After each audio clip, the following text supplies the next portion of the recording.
नमस्कार दोस्तों, let's study together पे आप सबका स्वागत है। आज हम देखेंगे 21 जुलाई 2020 के current affairs with important question and answer. तो हमेशा की तरह ही आगे बढ़ने से पहले हम अपना मोटिवेशनल कोट देखते हैं। The best view come after the hardest climb. जैसे कि आप देखिए एक पहाड़ पे चढ़िए, ठीक है, और फिर आप जब नजर उठा के अपने चारों तरफ देखते हो तो आपको ग्रीनरी ग्रीनरी और बहुत दूर का क्या इलाका नजर आता है, और वो बहुत ही अच्छा लगता है, बहुत ही रमणीय लगता है ना। तो वो कैसे संभव हो पाया है कि जब आप उस पहाड़ पे चढ़ पाए हो और जब आपका देखने का एरिया फैल चुका है, ठीक है, जब आपका देखने का एरिया, आपका स्कोप बहुत ही ब्रॉड हो चुका है, तो आपको वो बहुत ही सुंदर लगता है। तो वो आप सोचिए कि आप पहाड़ की ऊंचाई पर चढ़े हो इसलिए मिला है। तो आपको दोस्तों अगर कुछ भी चीजों को अच्छा देखना है, कुछ भी आपने जो दृष्टि में अपने व्यू को ब्रॉड करना है, तो आपको क्या करना होगा, बहुत ही ज्यादा मेहनत करनी पड़ेगी। आपको अपने आप ऐसे भी समझ सकते हो, अगर आपको कोई अथॉरिटी होगी और आपके जो रिस्पॉन्सिबिलिटीज है अगर उनको बढ़ाना है तो आपको मेहनत करनी होगी। आपके नजर के दायरे को भी अगर बढ़ाना है तो आपको ऊंचा ऊंचा जाना होगा। अगर आप ऊंचे जाओगे ना तो आपकी जो नजरें हैं वो ज्यादा देर तक, ज्यादा दूर तक देख पाएंगी। तो वही ऐसे आपकी जो अथॉरिटी होती है, रिस्पॉन्सिबिलिटी होती है, वो कैसे बढ़ेगी, उसके लिए आपको ऊंचाइयों पे जाना पड़ेगा, और वो ऊंचाइयां जल्दी से आसानी से आती नहीं है, आपको मेहनत करनी पड़ती है। तो हमेशा आपको ऊंचाइयों पे जाना है ताकि आपकी रिस्पॉन्सिबिलिटी बढ़ सके और आप एक अच्छा नज़ारा देख सकें, ठीक है। तो आज की न्यूज़ देख लेते हैं।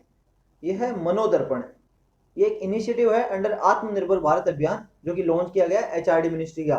तो आप याद कर लेना, मनोदर्पण एक आत्मनिर्भर भारत का जो इनिशिएटिव है, जो एचआरडी मिनिस्ट्री के द्वारा लॉन्च किया गया है। तो जैसे कि आपको पता ही है कि स्टूडेंट्स होते हैं, वो क्या है कि जो एग्जाम होते हैं ना, उसके बाद में किसी का अगर रिजल्ट खराब हो जाता है तो वो क्या प्रेशराइज हो जाते हैं, और बहुत सारे ऐसे गलत हरकतें भी कर लेते हैं, बहुत से लोग सुसाइड भी कर लेते हैं। तो सबसे पहली बात तो है, कभी भी रिजल्ट को देख के ना आप सुसाइड नहीं करना। आप देखो कि किसी आईएएस आईपीएस अफसर की भी आप मार्कशीट उठा के देखो तो पहले उनके मतलब फेल की लगभग है, कई तो फेल भी हुए होंगे, लेकिन बाद में उन्होंने अगर लगातार सफलता पाके वो आज भी इस मुकाम पे पहुंच चुके हैं। और वही नहीं, आप बड़े बड़े बिजनेसमैन भी देख लीजिए।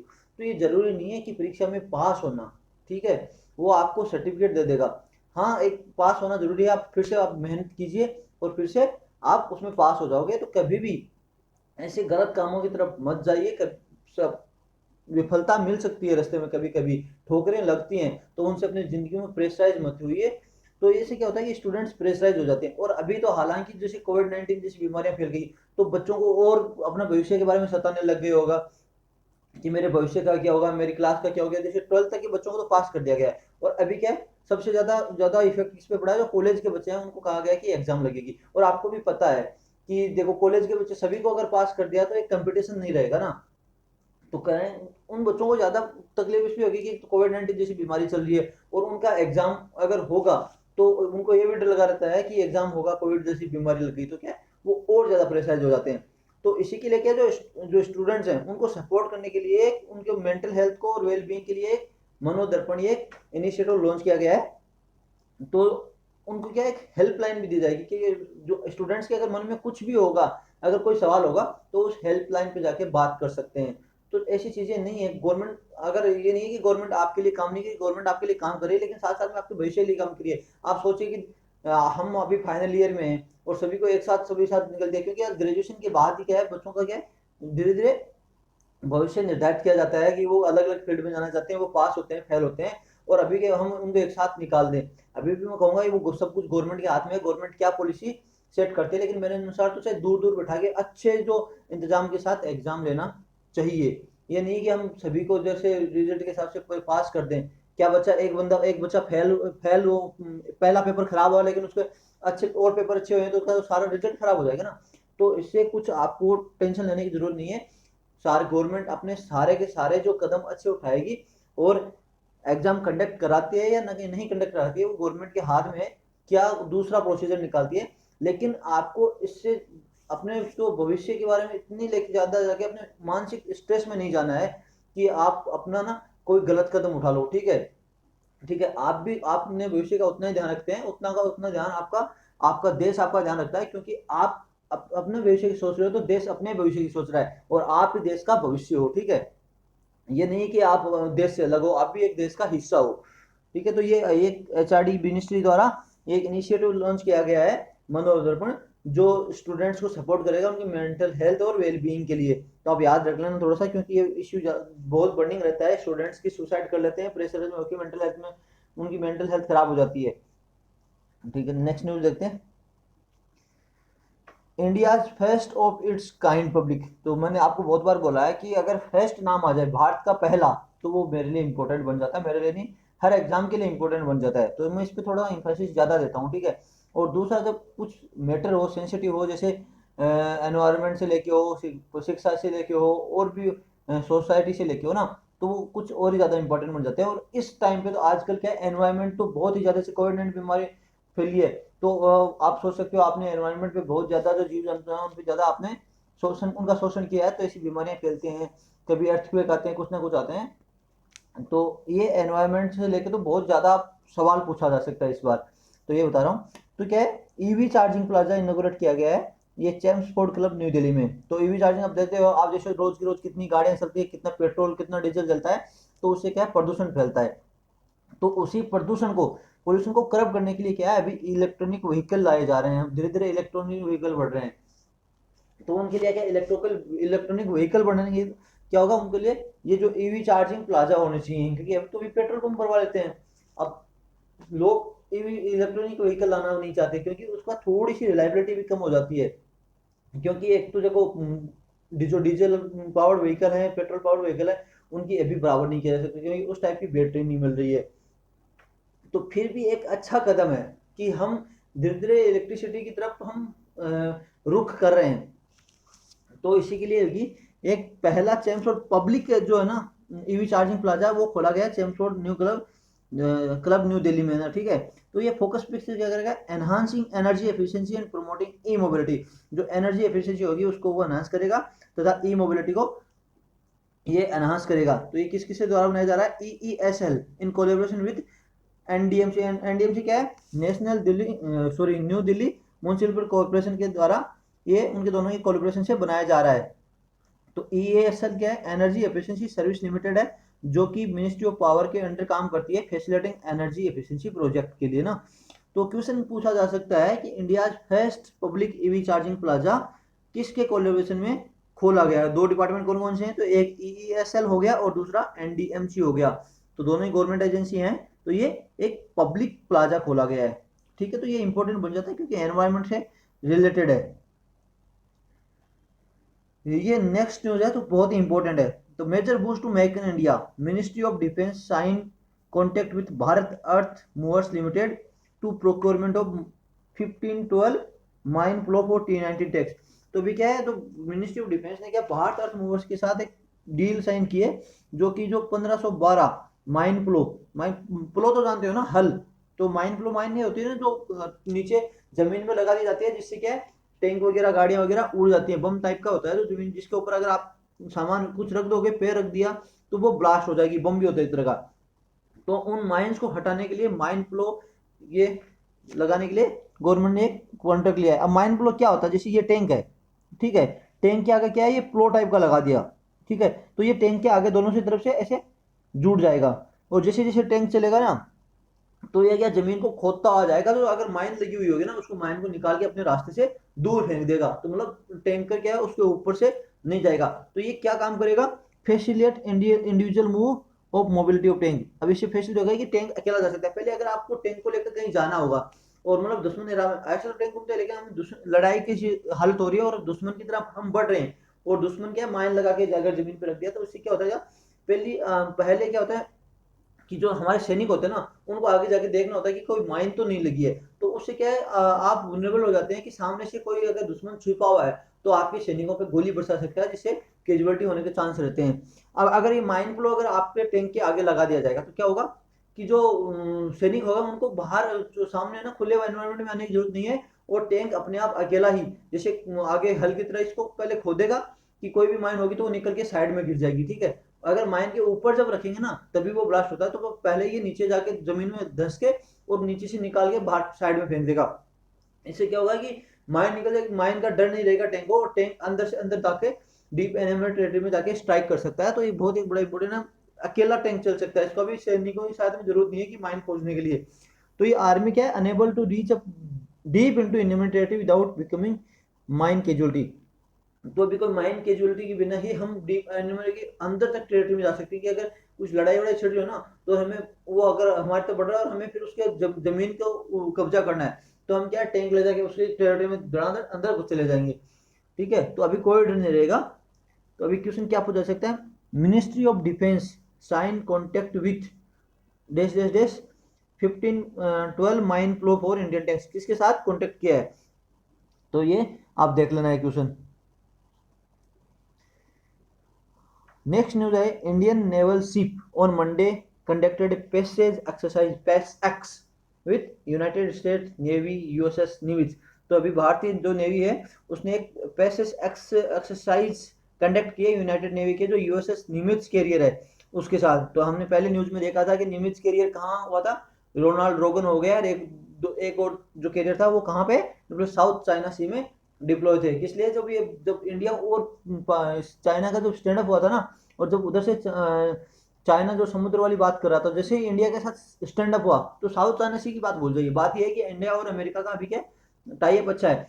तो अब क्या हुआ कि इस साइड पे जब टेंशन क्रिएट हुई ना, तो डोनाल्ड ट्रंप साहब ने अपने 3 जो कैरियर है उनको साउथ चाइना से मिला के खड़ा कर दिया। मतलब एक मेंटली प्रेशर बनाया जाएगा, ठीक है, कि आप हमारे दोस्तों के साथ हमारे दोस्तों को परेशान नहीं कर सकते। तो वहां पे ये तीनों कैरियर लाके खड़े कर दिए कि अगर कुछ होता है तो हम उसका साथ देंगे। और ये बात दूसरी थी कि यूनाइटेड नेशन का कन्वेंशन है जो ओपन सी के ऊपर आप कहीं पे भी आप टेरिटोरियल पानी सभी का, मतलब टेरिटोरियल वाटर को छोड़ के बाद में ये ओपन सी फ्री है सभी के लिए। तो उसके अनुसार ये डोनाल्ड ट्रंप जी कहा गया था, लेकिन ये इंडिया का एक तरह से उन्होंने साथ दिया था यहाँ पे। तो ये 3 जो यूएस कैरियर है वो लाके खड़े गए थे।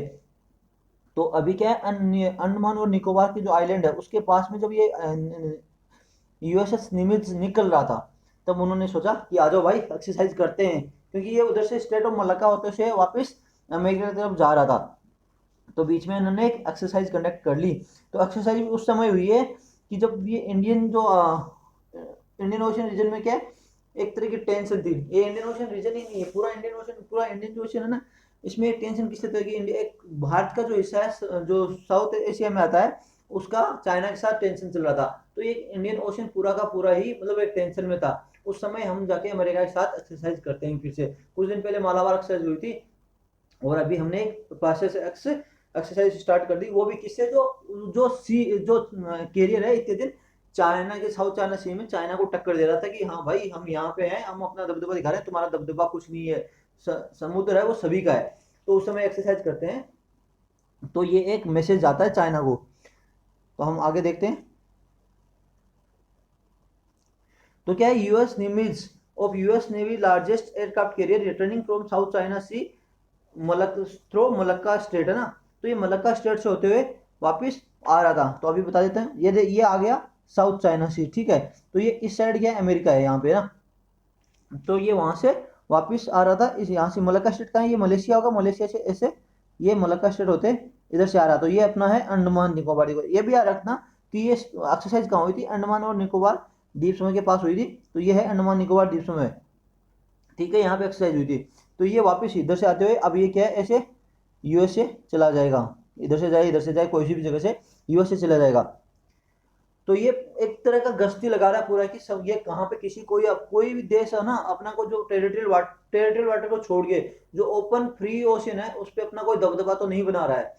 तो ये वहां से साउथ चाइना सी से होते हुए अभी इंडियन ओशन होते हुए और इंडियन ओशन के थ्रू वापस पास हो रहा था, उसी समय पे ये एक्सरसाइज कंडक्ट कराई गई।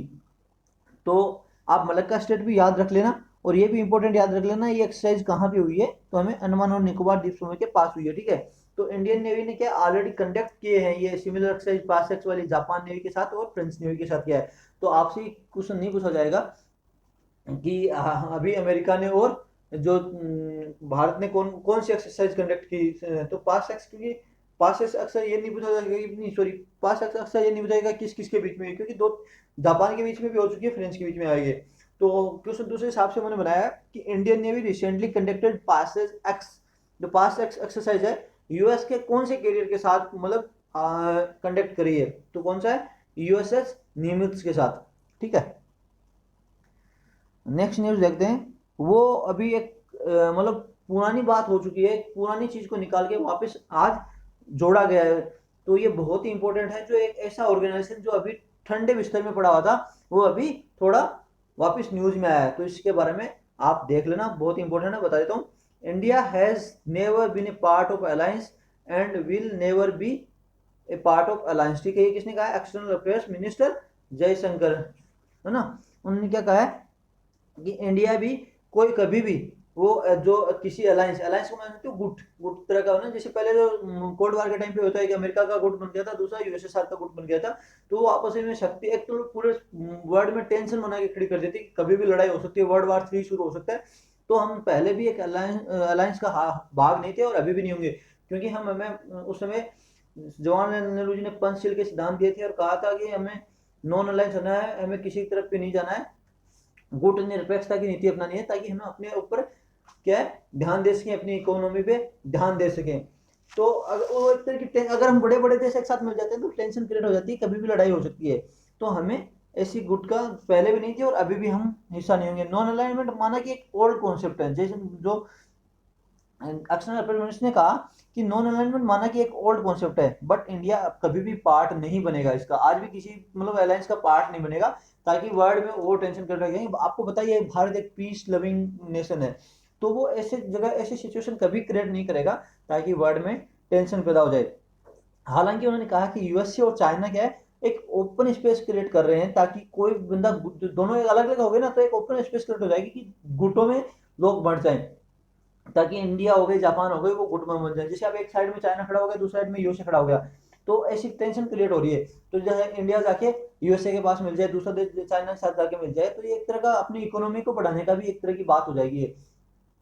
तो कि लेकिन आप सोचिए कि अगर आप एक गुट में वहां पे दूसरे देश के साथ जुड़ जाते हैं और अगर टेंशन ज्यादा क्रिएट रहती है, तो इससे ज्यादा खतरा किसको है? हमें ही खतरा है, क्योंकि हमारी इकोनॉमी डाउनलोड हो जाएगी। अगर हमारी इकोनॉमी चल रही है सही रास्ते पे और हम इस टाइम पे ऐसे अलायंस के साथ जुड़ जाते हैं ताकि एक टेंशन क्रिएट हो जाए, फिर क्या वहां पे क्या इन्वेस्टमेंट नहीं होता। कभी भी आप देख लेना, अगर वार लाख सिचुएशन हो जाती है ना, वहां पे कोई इन्वेस्टमेंट नहीं करता है। और ये अभी चाइना का स्टैंड ऑफ है, इसका मतलब इसका भी एक बड़ा बड़ा मोटिव यही था कि चाइना में कोरोना वायरस के चलते हुए बहुत सी ज्यादा बड़ी से बड़ी ज्यादा कंपनियां बाहर निकल रही थी, ठीक है। और आप भी सोचते हो कि आजकल की दुनिया ऐसी है कि हम अपने दुख से दुखी नहीं है, हम पड़ोसी के जो सुख है ना उससे दुखी हो जाते हैं कि पड़ोसी सुखी क्यों है।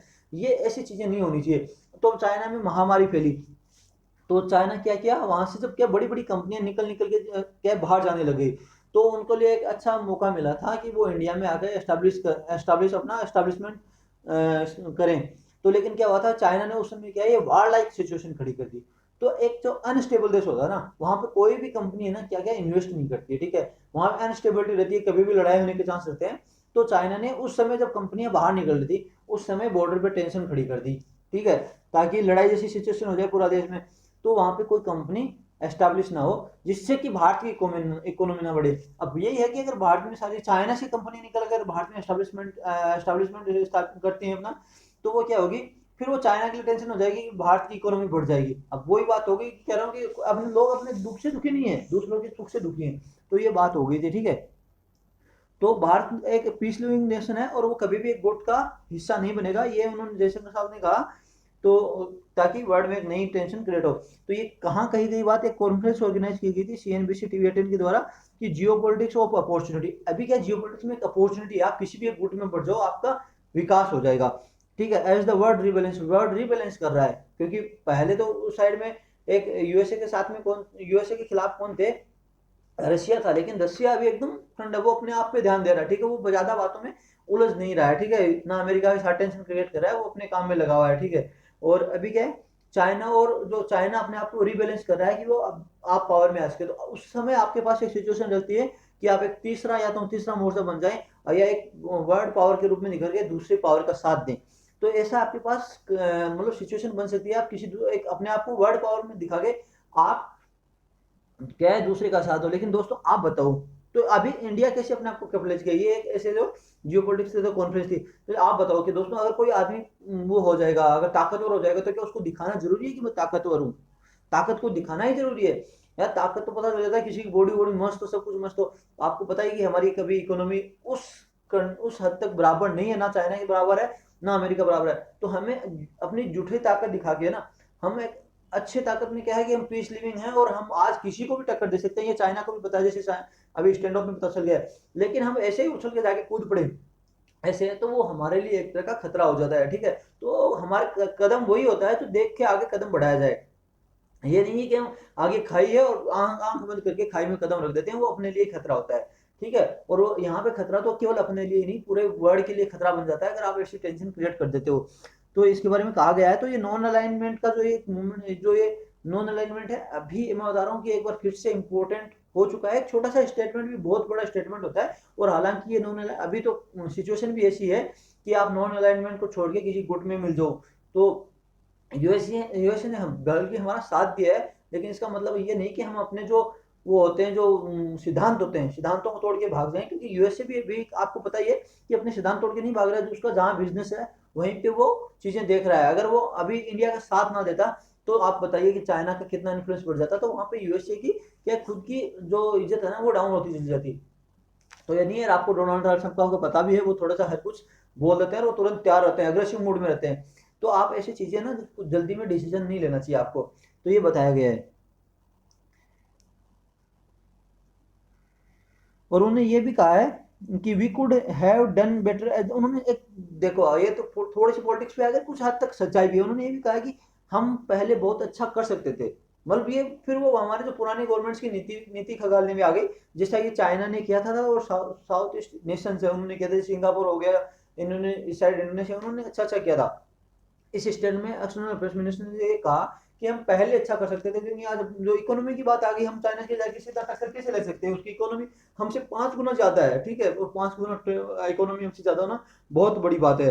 क्योंकि हमने क्या किया था, अपने जो इंडस्ट्रीज है उनको कैपिटलाइज किया ही नहीं था, उनको इंडस्ट्री को बढ़ाया नहीं था। उस समय हमने अपनी क्या इकोनॉमी को बंद करके रख रखा था, नहीं भाई कोई नहीं आएगा। और उस समय एक लाइसेंस राज चलता था, बस अपने घर वाले को कंपनी का लाइसेंस दे दिया, वही कंपनी खोलेगा। तो ये हमारी जो पुरानी गवर्नमेंट, कांग्रेस गवर्नमेंट और किसी भी गवर्नमेंट का मान लीजिए, मैं किसी का नाम नहीं लूंगा पर्सनल, लेकिन आप भी जानते हो कि आप अगर किसी देश में अगर कंपनी स्टैब्लिशमेंट नहीं करोगे, अब एग्रीकल्चर तक आप कितना पैसा कमाओगे? जब पूरा देश बढ़ रहा है, साइंस बढ़ रही है, टेक्नोलॉजी बढ़ रही है, तो क्या आप खेती लेके बैठे रहोगे? ऐसा नहीं होगा ना। तो उस समय ये क्या किया गया, हमने इंडस्ट्री स्टैब्लिश नहीं करी, और वो भी आके कब किया है, 1990 में किया, खोला गया है, बाजार खोला गया है, वो भी वर्ल्ड बैंक ने जब प्रेशराइज किया कि अब मैं तो साफ बता रहा हूँ कि उस समय आपको रुपए नहीं मिलेंगे और 7 दिन से ज्यादा आपके पास रुपए नहीं थे। तब आपने अपना मार्केट है वो ग्लोबल के लिए खोला था, मतलब विश्व के लिए आपने अपना मार्केट 1990 में जो जो 1990 में आके आपने अपना मार्केट खोला है। तो अभी आप ये क्या कर रहे हैं, ईएम साहब कह रहे हैं, एक्सटर्नल अफेयर मिनिस्टर साहब कह रहे हैं कि चाइना की इकोनॉमी इंडिया से 5 टाइम है बेटर है, जबकि 1988 में ये बराबर थी। अब 1988 में, 1990 में हमने खोला, लेकिन 1988 में तो हम बराबर थे। पर लेकिन चाइना पहले अपनी इंडस्ट्रियल डेवलपमेंट कर चुका था। अब 1990 से उसको बनने में कितना कितना टाइम लगा, और हमने ग्लोबलाइज किया 1990 में। फिर यहाँ पे कंपनियां स्टैब्लिश हुई, अभी भी कंपनियां स्टैब्लिश हो रही है। एमएसएमई पे तो कभी ध्यान ही नहीं दिएगा, और चाइना ने शुरू से ही अपनी एमएसएमई है उन सेक्टर पे ध्यान दिया। जिससे क्या होता है कि वो छोटे छोटे स्तर पे, आप देखिए चाइना का हर बंदा अपने घर के पीछे में ना आज छोटे छोटे सामान बना के, मतलब आप बताओ कि थोक के भाव बेच रहा है। यहाँ पे रिटेल में नहीं मिल, क्या है, थोक में नहीं मिलता उतना भाव, वहां पे चाइना यहाँ रिटेल में दे रहा है। आप सोचते हो तो होता है कि बहुत वास्ट जो होता है ना संख्या में सामान देना, उसको होता है होलसेल में, और रिटेल में होता है जब उसका प्राइस बढ़ा के एक सामान बेचा जा सकता है। तो हमेशा रिटेल की प्राइस ज्यादा होती है होलसेल की प्राइस से। लेकिन क्या चाइना क्या है, रिटेल का जो प्राइस होता है ना इंडिया में, उससे भी कम भाव में हम क्या है होलसेल वाली प्राइस में ऐसे फेंक रहा है यहाँ पे रिटेल में भी। तो आप भी जानते हो कि कौन क्या लेगा। तो उन्होंने क्या है अपने सेक्टर पे यहाँ पे ध्यान दिया था, और हमने अपनी इकोनॉमी को क्लोज करके रखा था। जो अपनी इंडस्ट्रीज है उनकी एमएसएमई पे ध्यान ही नहीं दिया, और बड़ी इंडस्ट्रियों को हमने लाइसेंस राज में उनको रोक के रखा था। तो ये एक तरह का डायरेक्ट क्रिटिसाइज भी हो गया जो पुरानी गवर्नमेंट्स का। और एक हद तक बात सही भी है, क्योंकि जब वर्ल्ड पूरा बढ़ रहा है ना, तो हमें अपने जो इकोनॉमी है उनको भी वर्ल्ड के साथ बढ़ाना चाहिए। ये जरूरी है कि हमारा सब कुछ चारों तरफ से बढ़ रहा है और हम पीछे रहे, तो ये अपनी ही गलती है। हमें भी टाइम के साथ चेंज होना जरूरी है, टाइम के साथ बढ़ना जरूरी है। तो ये हमने गवर्नमेंट की जो पॉलिसीज है ना उसने पहले नहीं किया, उसकी आज हमें थोड़ी सी सजा भुगतनी पड़ रही है कि बाकी के देशों की जो इकोनॉमी है बहुत ज्यादा बढ़ गई और हम ग्रोथ कर रहे हैं। ठीक है, और उन्होंने ये भी पूछा गया उसको उनको कि जो आसपास की छोटी कंट्री हैं उनको भी इनसिक्योरिटी फील होती है, जैसे आस पड़ोस की, जैसे नेपाल हो गई और भी जैसे हो गई, तो इनसिक्योरिटी फील होती है जैसे इंडिया की जो सिचुएशन है उससे सब, और इंडिया का जो अग्रेशन है कुछ जगहों पे। तो एक्सटर्नल अफेयर मिनिस्टर ने कहा कि हाँ ये एक नेचुरलाइज चीज है कि आपके पास में कोई बड़ा देश है तो उसके पास छोटा देश है तो वो इनसिक्योर फील करेगा कि कहीं पे मेरी ये टेरिटरी पे हथियार ना ले, जैसे नेपाल हो गया, उनको इनसिक्योरिटी फील होती है। लेकिन इंडिया ने ना कभी ऐसा किया है। इंडिया का एक टेंशन दो ही देशों से रहा और किसी से टेंशन नहीं रहा है। एक पाकिस्तान से रहा है, दूसरा चाइना से रहा है, और वो दोनों क्या है, इंडिया की टेरिटरी को अपना हथियाने के में लगे रहते हैं। अभी आप इसमें आप क्या है रिमार्क्स कैसे लिख सकते हो कि बांग्लादेश हो गया, बांग्लादेश के साथ वैसे टेरिटरियल कोई डिस्प्यूट नहीं हुआ। अगर टेरिटरियल की हमारी बांग्लादेश और टेरिटरी हमारे अंदर क्या आसपास में जो टेरिटरी थी, बांग्लादेश की टेरिटरी इंडिया के अंदर थी, इंडिया की टेरिटरी बांग्लादेश के अंदर थी। अगर आप मैप देखोगे तो हमने क्या किया, बात बैठ के म्यूचुअल अंडरस्टैंडिंग के कॉन्स्टिट्यूशनल अमेंडमेंट बिल लाके क्या है टेरिटरी को एक्सचेंज कर लिया कि ये टेरिटरी तुम ले लो, ये हम ले लेते हैं। तो होता है म्यूचुअल एग्रीमेंट। हमने कभी भी दूसरे देशों के साथ अपने टेरिटरी को हत्याने की कोशिश नहीं की। तो वो उनको उनको हमें सिक्योर फील कराना है कि भारत ऐसा नहीं है, भारत एक शांत प्रिय देश है। तो ये आप चीजें आप अपने क्वेश्चन में लिख सकते हो कि भारत ने कभी भी अपने ना पड़ोसी देश की टेरिटरी को छीनने की कुछ नहीं किए। और ये बांग्लादेश का आप उदाहरण बहुत ही अच्छे से में अंडरलाइन करके लिख सकते हो कि हमने पूरा कॉन्स्टिट्यूशन अमेंडमेंट किया, बांग्लादेश के साथ लंबे समय तक बातचीत की। ये भी नहीं है कि एक दिन में पकड़ के भाग गया, बांग्लादेश की कोई चीज समझ में नहीं आई और क्या हुआ, हमने जल्दी में एक्सचेंज कर लिया। बांग्लादेश को भी पूरा टाइम दिया कि आप सोच लो, और आपस में एग्रीमेंट है कि भाई हमारा टेरिटरी, आप मेरे जो एरिया में तुम्हारी टेरिटरी है, आपको तुमको घूम के आना पड़ता है, अंदर परमिशन लेके आनी पड़ती है, मतलब कुछ भी हो। तो ऐसी चीजें नहीं है, हमें उनको सिक्योरिटी फील करानी है अपने पड़ोसी देशों को। तो हमने कभी भी ऐसा नहीं किया। तो ये बड़ा एक क्वेश्चन आ सकता है, इसमें मैंने कोई क्वेश्चन नहीं बनाया, ये बहुत ही ब्रॉड सेंस में क्वेश्चन है इसलिए। चलो नेक्स्ट न्यूज देखते हैं। फर्स्ट सुपर जायंट आइसोपोड के आइसोपोड स्पीशीज है वो डिस्कवर की गई है ईस्टर्न इंडियन ओशियन। जो ईस्टर्न इंडियन ओशियन है उसमें ये डिस्कवरी। तो आइसोपोड क्या होता है, तो ये आप देख लीजिए, ये पानी में पाया जाता है, ये आइसोपोड होता है जो डिस्कवरी की गई है। तो एक टीम लीड की गई थी Lee Kong Chian natural history museum of national university of Singapore. तो उनके द्वारा एक टीम लीड जो लीड की गई थी। तो अभी क्रिएचर का नाम क्या है, बेथिनोमस राक्षसा। ठीक है, एक टाइप का राक्षसा, बेथिनोमस राक्षसा एक स्पीसी खोज की गई है। तो एक फर्स्ट हो गई, तो मैंने बोला था कि फर्स्ट चीज आ जाए तो ये एक इंपॉर्टेंट क्वेश्चन बन जाएगा। ठीक है, तो डिस्कवरी कहाँ की है, Banten of the southern coast of West Java in Indonesia. तो ये वर्ल्ड मैप हो गया, तो आप देख सकते हो कि जावा कहाँ, ऑस्ट्रेलिया के ऊपर, ये इंडोनेशिया हो गया। इंडोनेशिया में जो कॉलम में है वो जावा है। ठीक है, तो इसके इस कोस्ट पे ये खोज की गई है।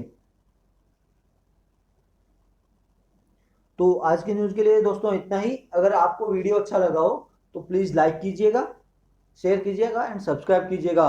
और अगर वीडियो अच्छा नहीं लगा हो तो आप डिसलाइक कीजिएगा, और कमेंट बॉक्स में ज़रूर बताना कि डिसलाइक क्यों किया, ताकि हम उसमें सुधार कर सकें।